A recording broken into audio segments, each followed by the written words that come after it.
और चलिए बड़ी खबर आपको बता दें, जहां वित्त मंत्री निर्मला सीतारमण आज देश का बजट पेश करने वाली है। बजट में देश का आर्थिक रोड मैप भी दिखेगा। टैक्स और रोजगार पर बड़े ऐलान संभव है। चुनावी राज्यों को इसमें सौगात मिल सकती है। बता दें कि आज निर्मला सीतारमण 9वां बजट पेश करने वाली है। तो बड़ी खबर आपको बता दें, आज देश का आम बजट आने वाला है। वित्त मंत्री निर्मला सीतारमण 9वीं बार लगातार बजट पेश करने वाली है और आजाद भारत में ऐसा पहली बार होगा जब रविवार को बजट पेश किया जाएगा। बजट में देश का आर्थिक रोड मैप दिखेगा। बता दें कि टैक्स और रोजगार पर बड़े ऐलान संभव है।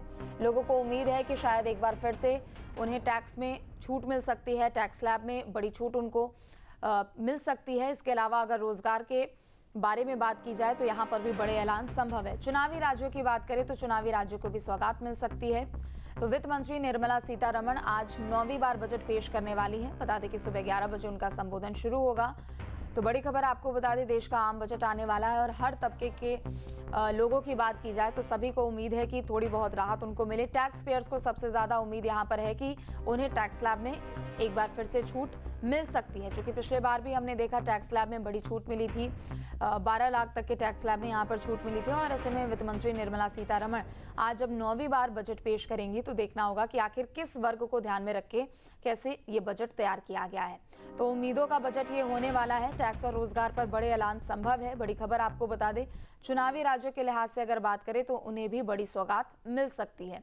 तो उम्मीदें हैं आम जनता को भी, आम लोगों को भी, मिडिल क्लास को भी उम्मीद है कि इस बार भी उनको बड़ी राहत टैक्स स्लैब में मिले। इसके अलावा रोजगार के क्षेत्र से अगर देखें तो यहाँ पर भी उम्मीद जताई जा रही है कि बड़े ऐलान किए जा सकते हैं। तो उम्मीदों वाला ये बजट रहने वाला है। वित्त वर्ष 2026 और 27 के लिए आज बजट आने वाला है। वित्त मंत्री निर्मला सीतारमण 9वीं बार लगातार आज बजट पेश करने वाली है।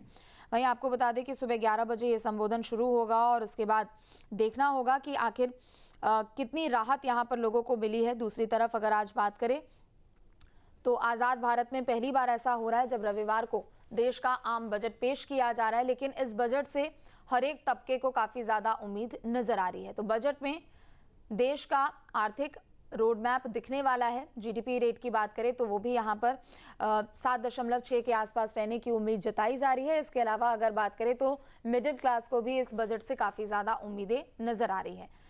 तो उम्मीदों वाला ये बजट रहने वाला है। वित्त वर्ष 2026-27 के लिए बजट आज पेश होने वाला है। वाराणसी से राजू हमारे साथ जुड़ चुके हैं। राजू, आज आम बजट आने वाला है देश का और लगातार 9वीं बार वित्त मंत्री ये बजट पेश करने वाली है। कितनी उम्मीदें हैं लोगों को, लोग क्या उम्मीद लगाकर बैठे हुए हैं?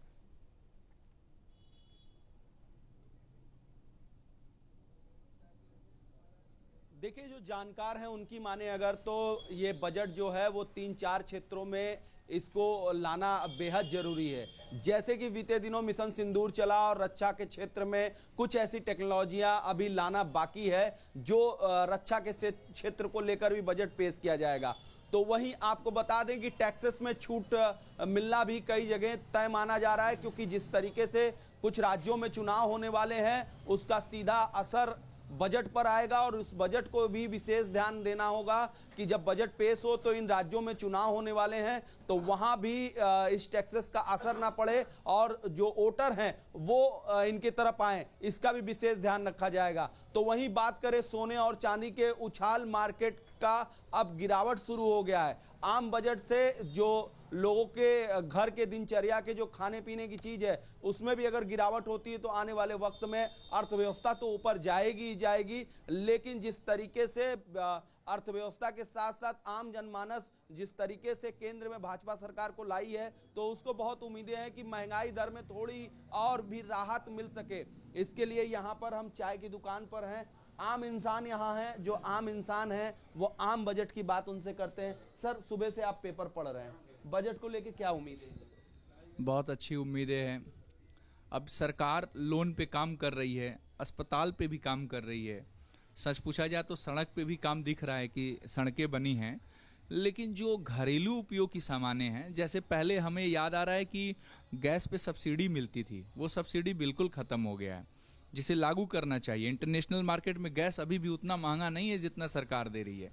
जैसे सरकार ने पेट्रोलियम को महंगा कर दिया, कच्चे तेल को, उस तरह से तो आम जरूरतों की चीज़ों को अगर सरकार महंगा करेगी तो उसका असर हम लोगों पे ज़्यादा पड़ेगा। तो मुझे उम्मीद है पहले तो ये करेगी।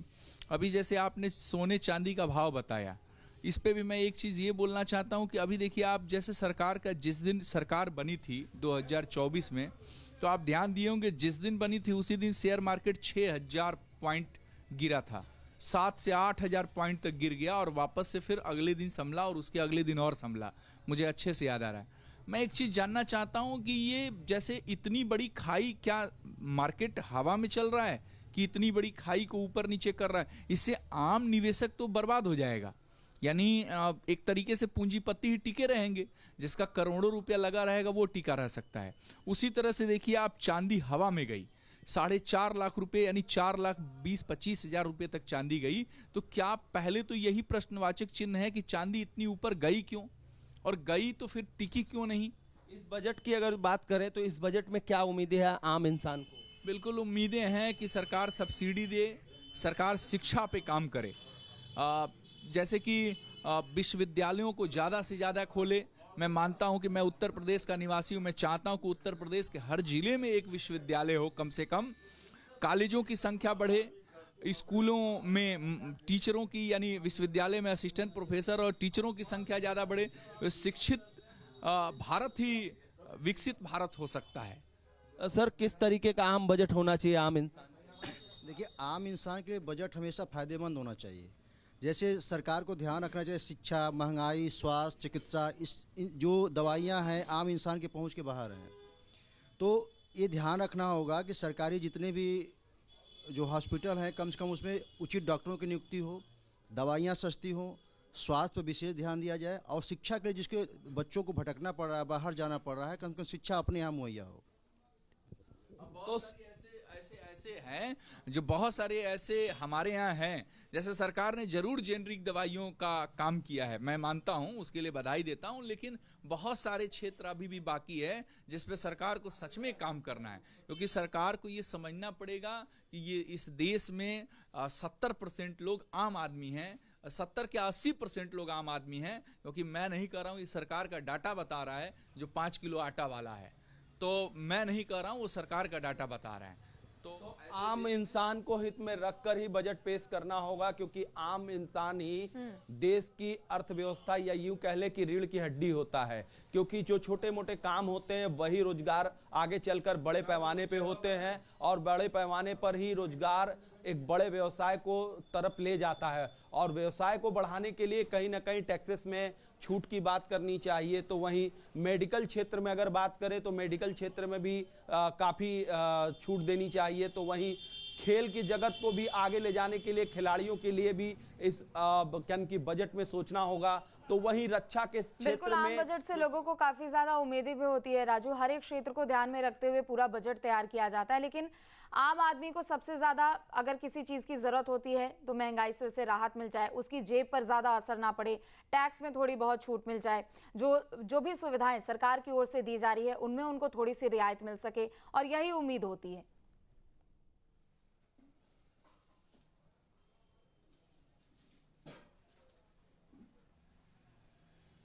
जी हाँ, जैसे कि अगर बात करें तो रक्षा क्षेत्र के साथ साथ शिक्षा क्षेत्र भी बहुत महत्वपूर्ण है। शिक्षा में अगर जो प्राइवेट स्कूलें हैं उनमें जिस तरीके से फीस लगाए जाते हैं, किताब कापियों के दाम महंगे हैं, तो आम इंसान को अपने बच्चे को शिक्षित बनाने के लिए काफ़ी मशक्कत करनी पड़ती है। अगर उसमें गिरावट आई तो कहीं ना कहीं जो शिक्षा के क्षेत्र में अगर प्रदेश आगे बढ़ेगा, देश आगे बढ़ेगा, तो कहीं ना कहीं अर्थव्यवस्था भी आगे बढ़ेगी। क्योंकि जब पूरी तरीके से पढ़ा हुआ भारत होगा तो कहीं ना कहीं अपने लोग जो हैं वो अर्थव्यवस्था को और मजबूत करेंगे। और लगातार शिक्षा की बात चाहे कोई भी सरकार रही, चाहे कांग्रेस सरकार रही हो, चाहे भाजपा की सरकार, शिक्षा की बात तो होती है, लेकिन शिक्षा के लिए एक फंडिंग हो, एक अर्थव्यवस्था मजबूत हो, और बड़ी उम्मीदें हैं इस बजट से। कुछ कहना चाह रहे हैं हमारे यहाँ के साथी भी हैं इस बजट से। हालांकि देखना होगा कि किस तरह से बजट यहाँ पर जारी किया जाता है और क्या कुछ छूट इसमें मिलती है। मैं ये कहना चाहता हूँ, आप सबको भी पता हो इस देश में या इस प्रदेश की मैं बात कर लूं तो कितने प्राइवेट स्कूल और विश्वविद्यालय, मतलब विश्वविद्यालय, कॉलेज, डिग्री कॉलेज खुले हैं। मैं जानना चाहता हूं कि उनके मास्टरों का वेतन इतना कम क्यों? क्या सरकार को नहीं पता है? सरकार को सब कुछ पता है। क्या उनका वेतन मानक निर्धारित सरकार आज तक नहीं कर पाई? अपार आईडी बच्चों का बन रहा है, डाटा बच्चों से मांगा जा रहा है। केंद्र सरकार कह रहा हूं, सुप्रीम कोर्ट ने CTET लागू कर दिया, सब कुछ तो हो रहा है, फिर वो क्यों नहीं हो रहा है जो होना चाहिए? असल में आप हमसे उम्मीद कर रहे हैं कि आपके पास ये होना चाहिए कागज, तभी आप वैलिड हैं, फिर आप क्यों नहीं वैलिडेशन दे रहे हैं? माने आप मानक तय करिए। एक बार मुद्दा उठा था विधानसभा में, मुझे याद आ रहा है, लेकिन वो फिर ठंडे बस्ते में चला गया। तो इस तरह की जरूरत है। तो जरूरतों के हिसाब से आम बजट को लोग देख रहे हैं। आम इंसान इस पे चाहता है कि अपनी जरूरत के हिसाब से बजट। बिल्कुल, और सर, आम देखिए, इंसान को जिस उम्मीद तरह भी से- यही है कि महंगाई से सबसे बड़ी बात तो ये है कि महंगाई से उनको राहत मिले और टैक्स में भी थोड़ी बहुत उनको छूट मिले। आप अपनी बातचीत जारी रखिएगा। बहुत शुक्रिया आपका तमाम जानकारी अपडेट के लिए। आपके मोबाइल पर तुरंत आएगी ब्रेकिंग न्यूज। स्क्रीन पर सबसे पहले दिखेगी बड़ी खबर। देश दुनिया की हर खबर एक जगह। अब आपके मोबाइल पर तुरंत फटाफट इंस्टॉल कीजिए न्यूज नेशन ऐप और रखिए खुद को अपडेट।